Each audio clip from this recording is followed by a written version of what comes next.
group had starting to find a way into shifting the buyer group, which was very interesting, well outside of the normal farm producer to distributor to customer. Look at how to influence. Well, we can have a look on the agriculture group. Are you ready? This group? You know, there is Judith and Pilman. I think he may have taken a break. Maybe. We are here, but I think Malang made most of the notes. So Malang.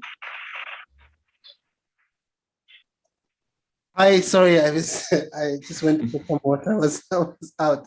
Water, really? Oh my goodness. It's late. Give me a minute. Sure. Do we have another group who would like to start?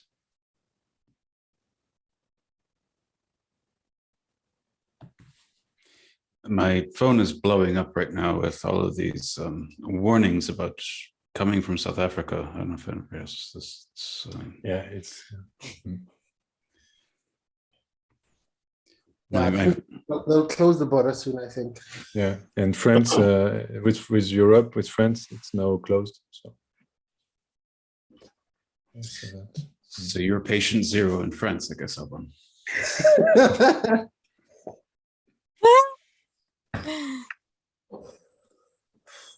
Okay. So do I need to share my screen, Alban? Or if you want, I can on my side. It will be better for the connection, maybe. Yeah. Yeah, so agriculture. I think so. Agriculture.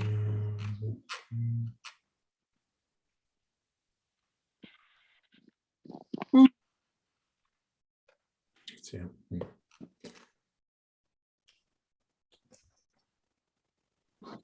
So where do you want to start?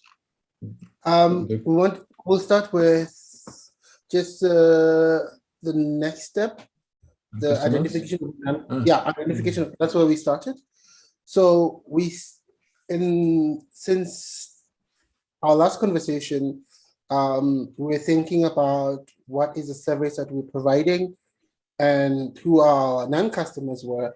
And it was quite informative for all of us because we could reflect on the industry as a whole and the market as a whole and what we offer.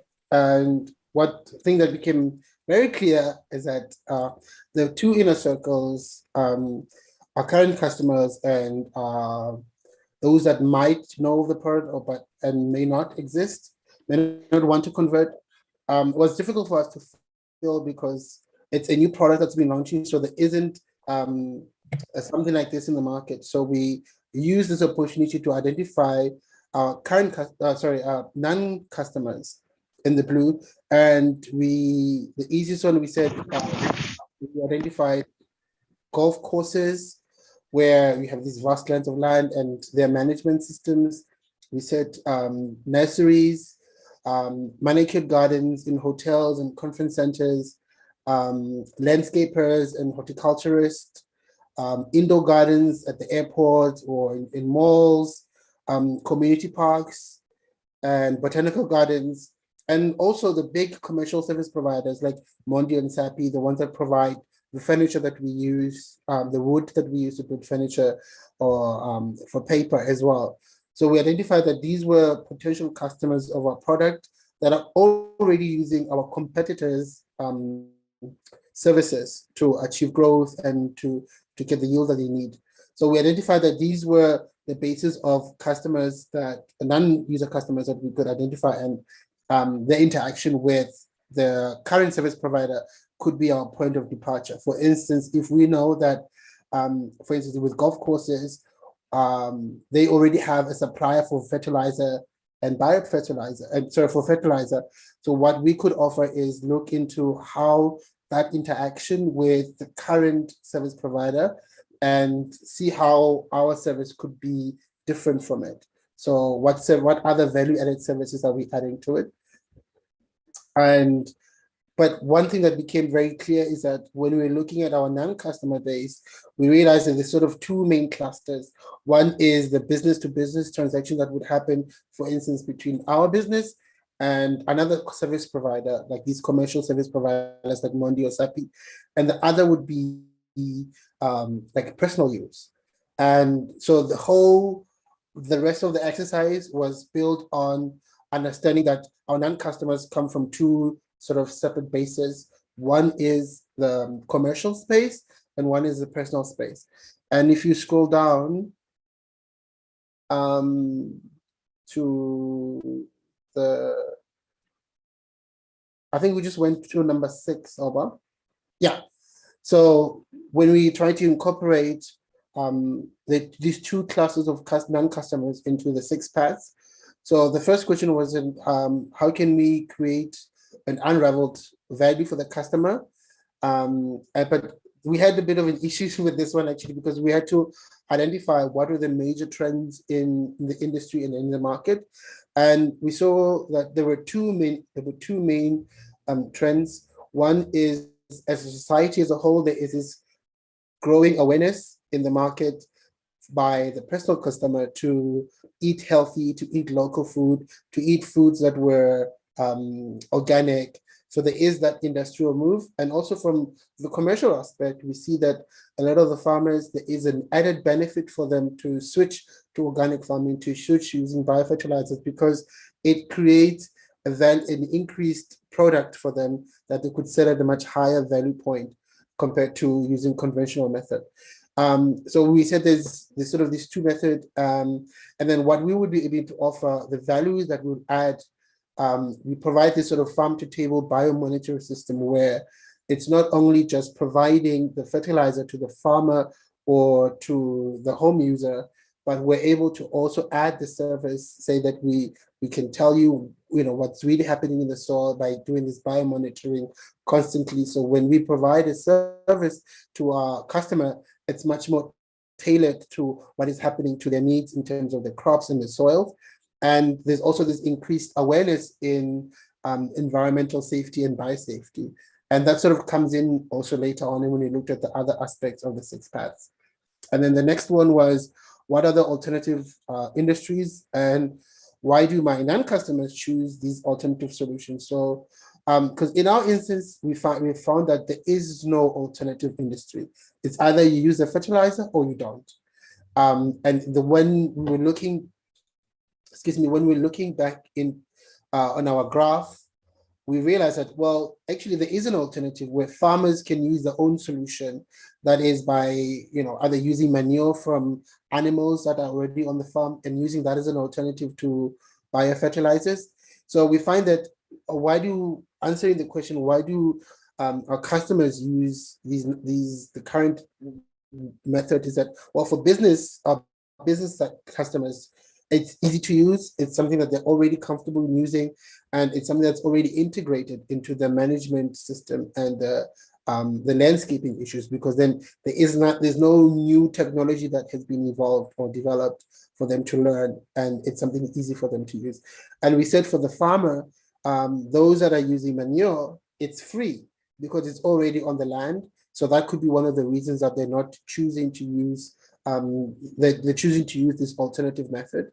And also we said for business, it's the current service, because it could be that the service that, for instance, like these other companies are providing is much more valuable to them than the actual product itself.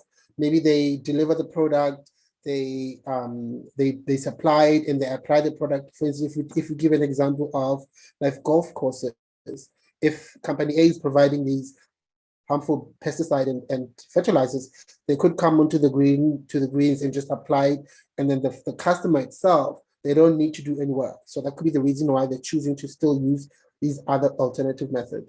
And what we would be offering to that was that would be, in terms of ease of use for businesses, we said we'll be adding it, or we'll have value-added services. We'll still run the same service, would supply, deliver, and apply the product, But in conjunction to that, additionally, we would then offer this biomonitoring service where we would then give the customer a full comprehensive report of what is really happening on their land and what is really happening and how the product is shaping or changing the landscape.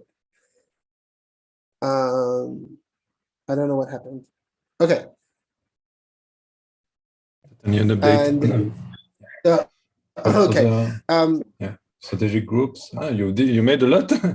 No, we finished. So we said in our strategic group, and this is one of the things that we said. We said our strategic groups, we had two main. I don't know. We didn't do that. It keeps changing. Yeah. So we said we had two strategic groups. One was the business, the cluster, and then one was the companies. Sorry, it was the business cluster, and the other was the personal use. And the main factor for them were different. So their needs were different. For businesses, they're not really concerned with biosafety. So farmers don't really care that the product may make the leaves non-edible because they're more concerned with the fruit or the yield. But for home users, it might be something that is important for them. So we recognize that we can combine these two characteristics from these different groups by offering a wide variety of services. For instance, for the business market, we could offer a service, we could offer different fertilizers or pesticide for different crops, or that would make the plants grow faster, or that would make that be specific to each crop that they have in the garden. Even in botanical gardens, we could offer products that are tailored specifically to alu plants, to savanna plants, to desert plants. So by offering a wide variety of products, we're able to combine the different characteristics of the different groups. And for the personal use, we said by offering a product that is more tailored to the group, for instance, for home users, we know that if we apply harmful pesticide to grass, to lawns, it might be sensitive for the children. So by incorporating like biosafety or biosafety and sustainability into the product itself, it makes it much easier to sell to the home personal customer, non-customer. And then the next one was, hold on, what was decision chain? And this is the one we had a bit of a trouble with, but Jason helped us with this. So we were thinking about the decision chain and how it would take to influence, and in this instance, moving our non-customers or customers to using our product. And one of the things was thinking about what is the long-term benefit, who gets to benefit the most in the long term from switching to biofertilizers and biopesticide. And we identified that the decision makers in this market were not necessarily the customer, although it seems intuitive that the customer might be the decision maker and the influencer, but we realized that the organics market, it's compared to the conventional market, very few proportion of the community can afford to buy organic food. So in this instance, we decided that the decision makers would be people that are backing the farmers. So if there is financial support from the insurance companies, from the big banks that are able to support sustainable growth from the farmer, because one of the consequences of using harmful pesticides and inorganic fertilizers is that over time, there is a decrease in productivity from the land. So switching to biofertilizers, although in the initial stages, it might cost a bit more money, but over time, that in itself, that initial reward, that initial investment pays for itself as you have sustained growth. And that might be beneficial for farmers, for bankers and insurance companies who don't have to pay out every year because of loss of yield or loss of crops, because of pathogens, because of disease, because of other factors. And then I think the next one. And into Melang, just a reaction. Yeah. What is very interesting with the decision chain, this path, it's all about, it's a way for you to enter the market. If you are able to do the right offering addressing these people, and for these insurance companies and bankers, they will be the best support to sell your offering directly to the customer.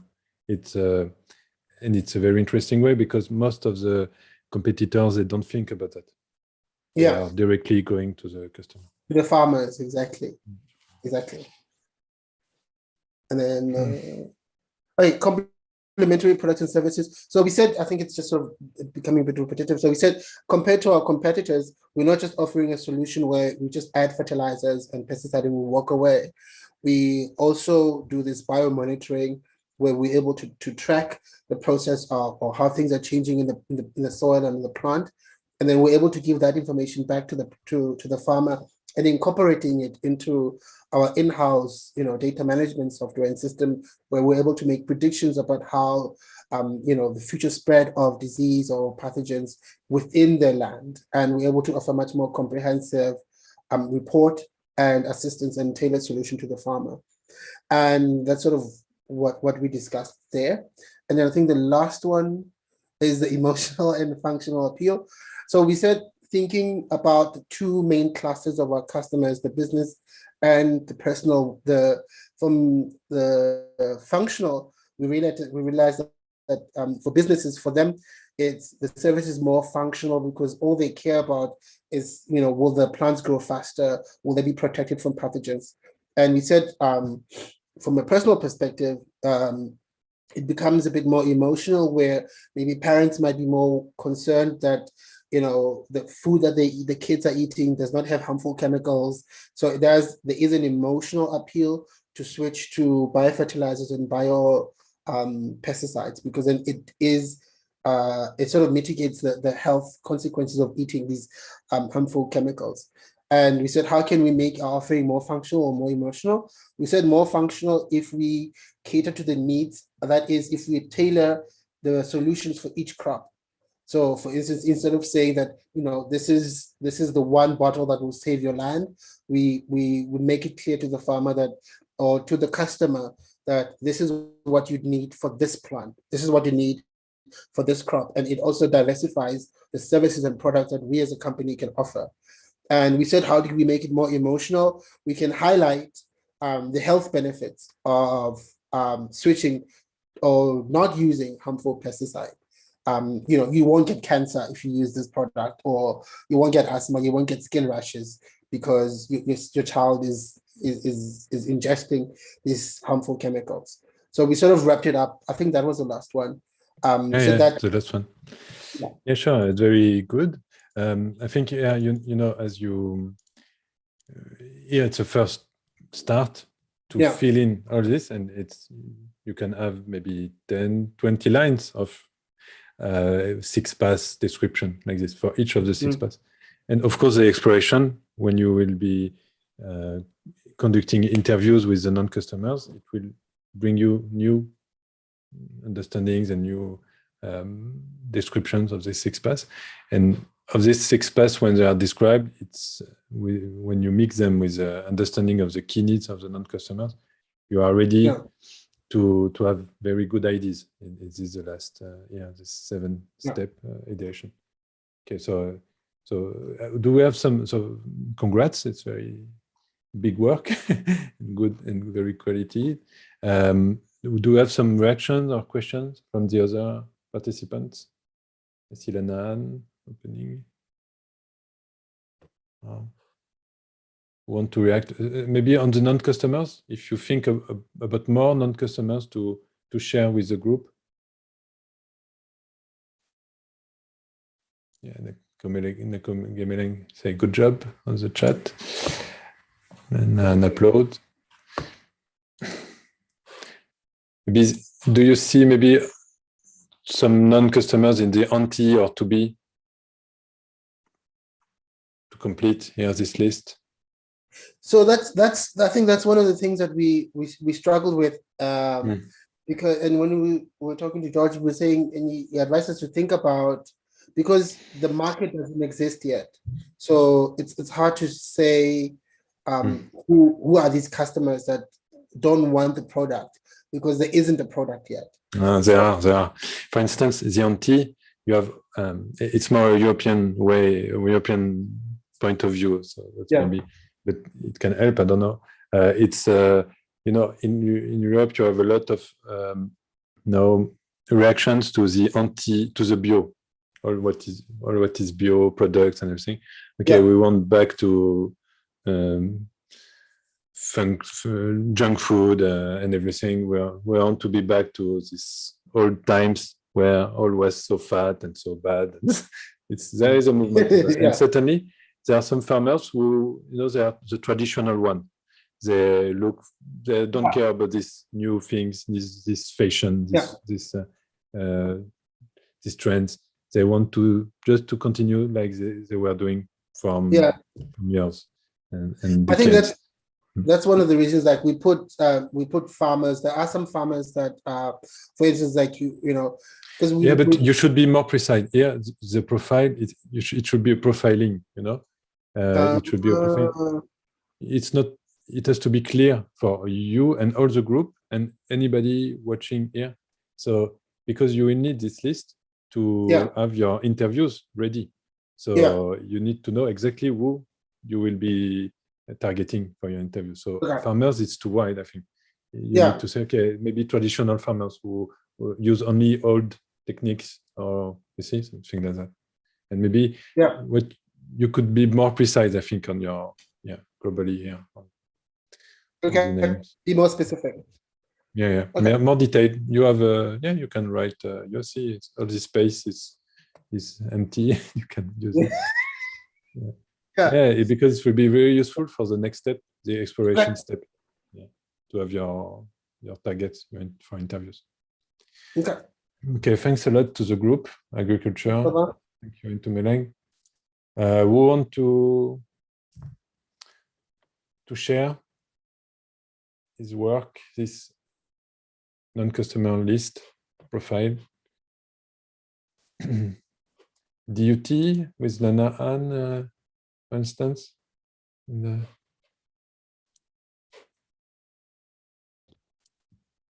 So I'm the coach. I'm not presenting today. Yes. So you have to give a name.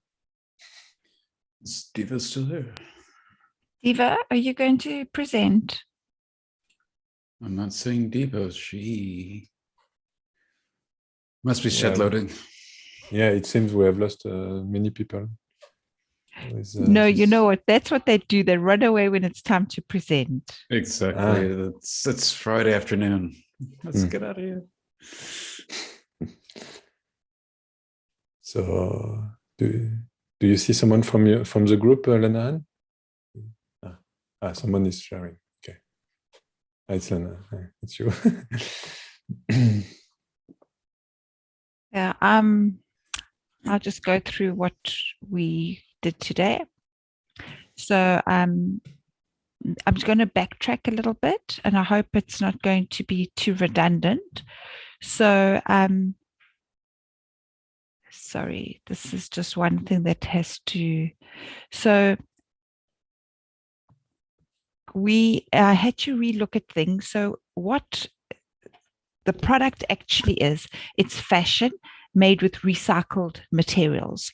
So Diva is currently in this project, and she's currently selling this. So this was, you know, how she looked at what are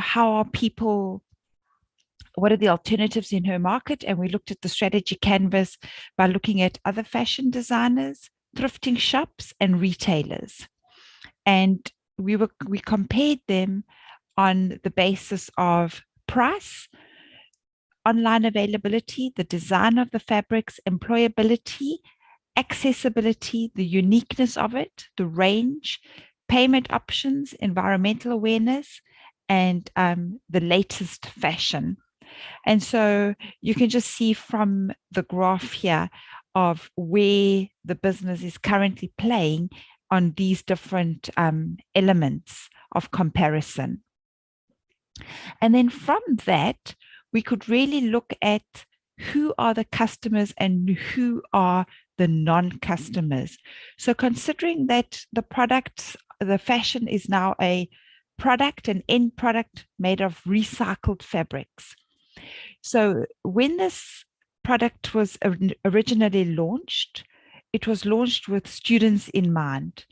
But then it was realized, but these are not actually, you know, we need to fish where the fish are, and these are not students. And in excess, it became a Muslim market where, you know, big pieces of fabric could be made with recycled materials because of the length of the gowns that the Muslim ladies wore. So it became an easy market to transition into, and slowly the students then became the outsiders. But these non-customers were like, okay, so you're making clothes for Muslim people, or you are supporting a Muslim culture. And so the anti-Muslims sort of said, no, we are divorcing ourselves from you, as well as people who didn't have the option of not buying online, because this is definitely a brick and mortar store, a very small shop, and also where they had no payment options. And people that have not even been explored, people that are totally undiscovered, to see if there's any opportunity for them to even be possible future customers, are children, men, and persons over the age of 60. So when we then went on to look at the 6-path description, the first one that we looked at was the complementary products or services. So what are some of the add-ons that would be able to be added into her fashion? And it would be, again, using recycling materials that she's currently using, and currently in the process of looking at the feasibility of shoes, which would be the next natural add-on, as well as bags. And then going on a bit further, as we were talking about plastic, not fabric or clothing recycling, but as we spoke more and more about plastic recycling in our original strategy canvas, we saw that this could transform the industry completely, where now plastic could become part of this recycling, where breast cups and padding could be included into the garments that she's making. And then we looked at the emotional and functional appeal, which we really, really had a great, robust discussion about. And we said, clothing is functional. There's no ways it's not functional. It has to be functional because the purpose is always to be clothed. I mean, nakedness, and that is not an option. So if we have to look at how we could make the functional more emotional, it was looking at the story. So, that to make that emotional connection with the recycling of clothing, to the recycling of plastics, the recycling of the various fabrics that are now going to be used in here. Also looking at personalization. So in this fashion industry, she was, she's not in a mass market. She's in a very small market, making things that are tailor-made. So there's a lot of personalization, and through that personalization, there's that emotional connection, which then spills over into being able to build and nurture relationships, where fashion also helps you to build your self-esteem and confidence. And there's an affection to the product because there's this, it's a one-of-a-kind product, it's innovative, it's unique, and that in itself creates this affinity for the product as well, which is an emotional connection. And then other emotional connections which we saw here was because these are individual garments, because they are tailor-made, because they are on a small scale, there's a woman empowerment, where women feel confident, it highlights their individuality, they can express themselves, but women empowerment also through the community upliftment, because this is a recycling project, it's a community project, and it involves women predominantly. So this whole empowerment was a thing that we looked at. I've spoken about that. And then looking at the decision chain, some of the players in this industry would be environmentalists, activists, and policymakers who are pro-recycling and who can look at the value that is being created through high-end fashion, which is also then available for export. So where South Africa really also becomes an exporter. Some new offerings that could be included would be creating large and lovely clothes for plus sizes, and also where, where we looked at strategic groups being those groups that have competition. So how do we actually beat the competition then, where we can also allow them to choose their own fabric and finishes. So it again emphasizes that tailor-made, that personal connection. We had a little bit of a trying to identify who the alternative industries were, and it'll be great if there was some feedback here, because what would be the alternative to the fashion industry? What is the alternative to clothing, So that was sort of something that we had, we became stuck on. And then Diva thought, well, makeup, just like jewelry is to fashion, so makeup is also to fashion.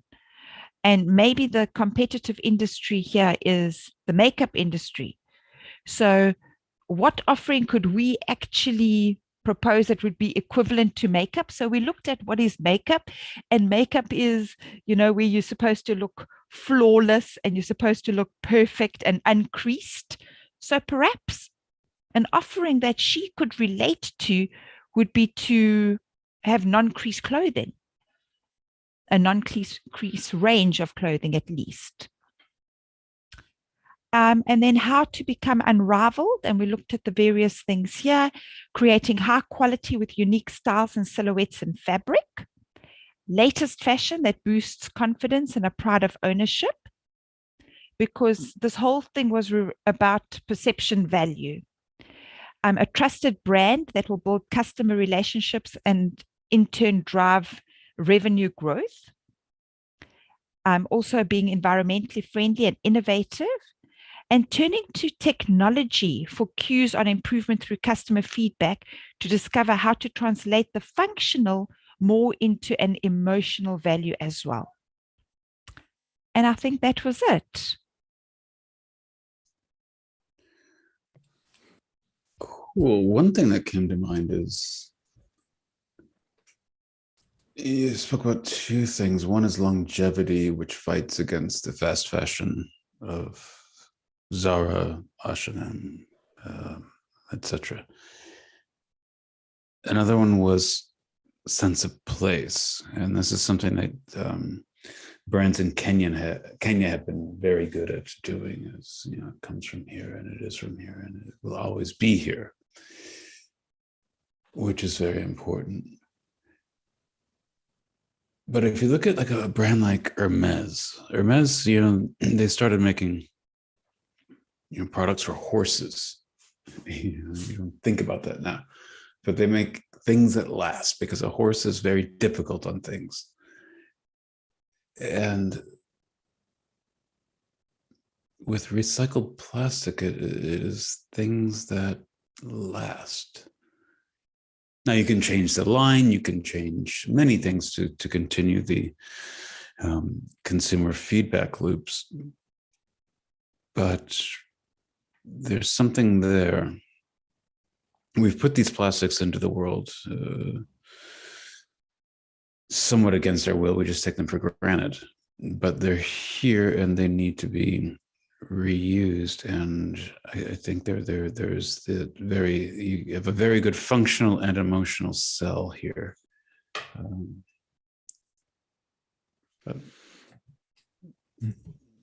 I said it's just the start. So yeah, to explore.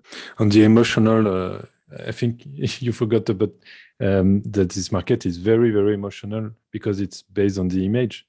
Your clothes are your image, so it's a very emotional part of this industry. I think it's not only functional; it's very all about the image. You can have the same clothes looking exactly the same, but because of this or this trend mark, or because of this or this trend, it will be 3 times, 4 times. People will be crazy about it just because of these little details. So it's a mostly emotional thing, mostly for ladies, for women. When it's for children, when it's for men, maybe it's less emotional. Also in the Don't believe that. That's not true. Men are just as vain. That is Yes, not I know. I'm French. I know. And also, you have this very regarding recycling. You have very trendy and very successful businesses with. In France, it's called Vestiaire Collective. Maybe you heard about it. It's I know there is an equivalent in English.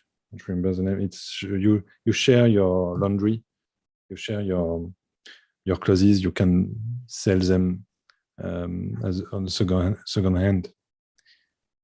On your mobile. It's a mobile app, and you can visit and it's auction. It can be auctions. It can be also rentals of the clothes and second-hand market. So it's I don't know the name. Don't remember the name in English. In French, I think it's thrifting as well in English. I think about like thrifting clothes where you sell. Yeah, the name of the startup. I found it. It's Vinted. Yeah. Vinted in English. Yeah, exactly. It's a trend. It's a time trend. Vinted to share to sell again in second-hand market. There's also another completely different angle that could be taken. There's a company, it's a nonprofit actually, that has worked with a colleague of mine. And their whole point is to take plastics out of the ocean. And so they sell different jewelry. And so you buy the jewelry, but so for every piece of jewelry, and the jewelry is made out of recycled plastic. And so for every piece of jewelry you buy, that donates 20 euros, 30 euros, 50 euros to the foundation. So it is, it's selling the jewelry, selling the fashion, but 2, 3, 4 times the price, because the emotional impact for the buyer is like, oh, I'm giving money to them to take the plastic out of the ocean. So that's another angle that could be interesting. Yeah, exactly. To give value, to increase the value of this plastic. If you increase this value, people will have to find it in the ocean everywhere, and we can solve a part of the problem. Yeah, so that's the emotional aspect of it is that you can link up with one of these organizations that is trying to clean up especially the Pacific Ocean. It's just filled with, there's a Texas size plastic field in the Pacific Ocean. And by selling a recycled piece, you can, increase the income enormously. Yeah, I've seen the ads, Jason. Now I think it's called Plastic Ocean. They used to have ads on TV where they highlight, like, but the appeal was more emotional, that you're saving the planet. You buy this bracelet for 20 euros or whatever it was, and then that's you're saving it was less about the fashion or trend, but more about saving the planet. The emotional aspect of it, yeah. I think it was called Plastic Ocean, the company. I think there's several now. Let me look it up, but we'll see. But yeah, Plastic Ocean might be one of them. But so it's tying up with the fact that, okay, we are using recycled fashion, and there's a bigger picture here, that there's just too much plastic in the world. It's petroleum based. It's dirty industry, but we just take it for granted. So here you can buy something and feel good about yourself. This classic American way of being. It's like, I'm guilty, buy something. Exactly. So, so big congrats also to this group, the UT group. Thanks a lot. Do we have another group? We can have another group who want to share, have feedbacks and compliments from us, from the group. Who want to share?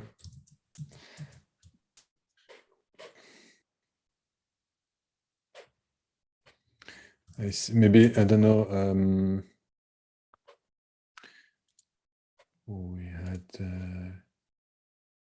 EdTech team, this new team made of different entrepreneurs from different organizations.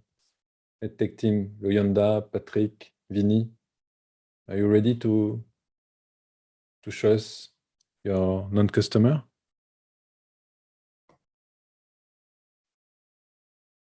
Patrick, Vinny, I see you are here. Loyanda.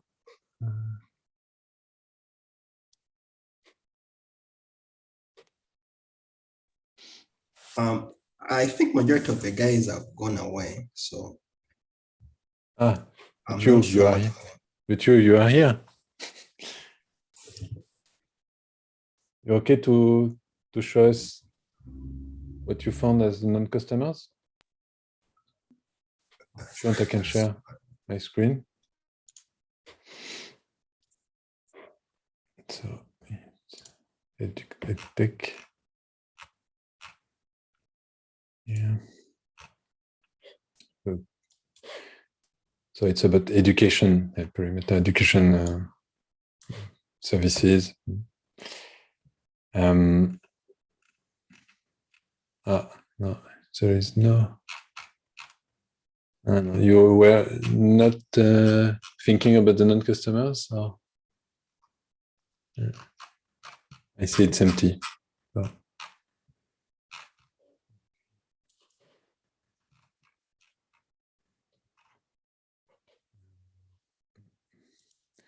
Kamugeleng, you raise your hand.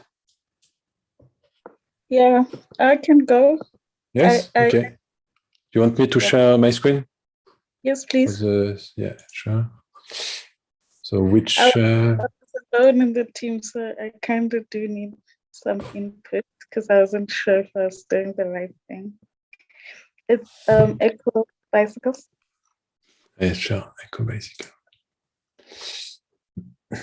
So I only identified the customers. I didn't go into the other one. Yeah, to the SIXPASS, yeah. It's already very interesting. You just refresh to us. Yeah, it's bicycle manufacturing, as you say. Okay, the floor is yours.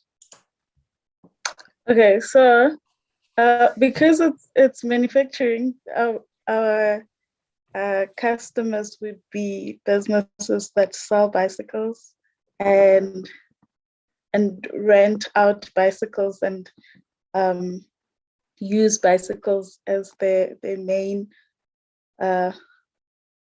tool. And then for non-customers, that's where I got confused. So I said anti would be businesses that are focused on other things and not bicycles, like clothing retailers and food and hardware industries. But I also wrote those other ones there as like individuals that find bicycles uncomfortable or they can't ride them, or they're scared of falling from a bicycle or something like that. So because I thought just saying businesses that don't sell those bicycles, it seemed a little too broad. And then for unexplored, I said customers that don't see the need for bicycles. So maybe they just like driving and walking. And then customers that are not fit, or so maybe they just feel like bicycles are for fit people or something like that. And then customers that are too old or young to ride bicycles. It's very interesting. It's very simple. It's bicycle manufacturing, and you see, just to answer to your point about business, it's mostly your project is mostly, the perimeter is mostly B2C, no? It's bicycle retailers. They are your clients. They buy a bicycle to sell to the. Okay, understand. But yeah, it's B2B2C. You mean these other retailers? Yeah, I think it's a little far. We cannot really consider them as non-customer, I think. But maybe businesses, you could think about business, I don't know, retailers, which are in this bicycle industry, but they are maybe facing some issues, and they can be sometimes anti or to be non-customers of the bicycles. Maybe because for some of these businesses, it's not a good margin. Maybe they have a better margin when they sell scooters, or I don't know. You see, there would be more this kind. You see, when you think about them in terms of profile. So these retailers, these bicycle retailers, well, why they would switch from selling bicycle to something else, or why they would maybe change their mind, or they would be anti, they would become anti bicycles, I don't know. Maybe because they had some problems, some issues with to find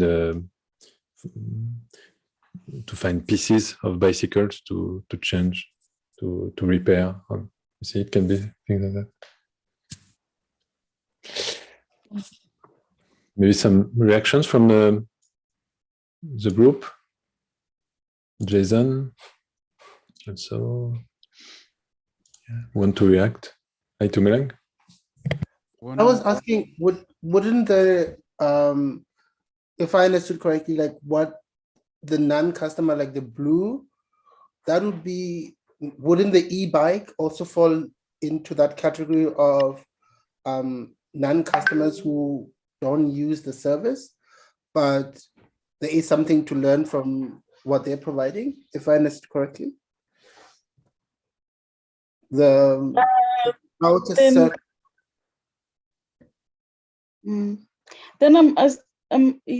the assumption is that the bicycles that we're producing, we're not producing e-bikes, we're producing specific ones.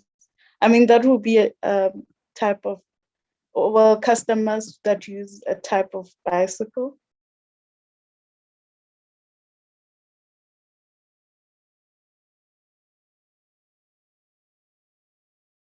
Maybe Jason, you want to react also? To complete? My point was going to be that it's just focusing on, it's about movement. If you bring it to the root of the root, it's about movement. One of the greatest failures in production was when smartwatch developed the Mini, and they wanted to compete against the motorcycle. It's easy to get around, easy to park. But they needed funding, and so they paired with Mercedes, and Mercedes said, no, it's got to be at this price. It's got to be at the price of Mercedes, the class of Mercedes. And it completely destroyed the desirability of it. So when you're thinking about your alternatives, think, what is the alternative to moving? And get that price right. A good walk is free. A faster walk requires something else. So think about those alternatives. I mean, we're very early stages, so there's no solutions yet, but really think about those very basic choices we make.